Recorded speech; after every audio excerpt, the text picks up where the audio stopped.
or what are the biggest influences on your game design? What? This sounds like a cop-out, but it's legitimate. It's really a potpourri. It's a stew of everything that I've played.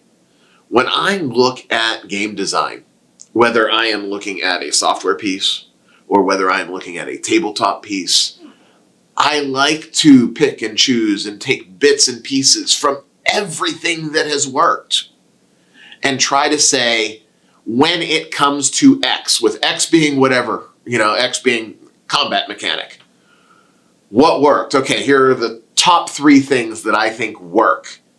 How can I fuse them together and streamline them to be what I envision? So there's not really one specific individual that I can point to and say, this is the pinnacle of design. I've pulled from folks from across generations. We can go all the way back to St. Gary, right? Kevin Crawford on the more recent end of the spectrum, and things in between, and people in between that you wouldn't expect.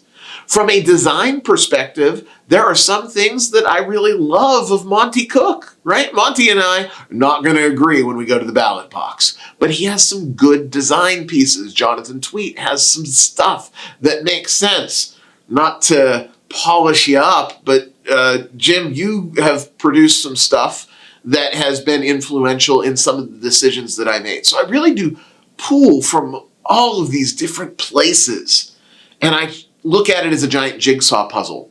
And I say, what is going to fit best here? And there's never a piece that perfectly fits, but our job as a designer, at least my job as a designer, is to take the piece that's closest and take out my pocket knife and whittle it away until it is the perfect fit for whatever the project that I have is.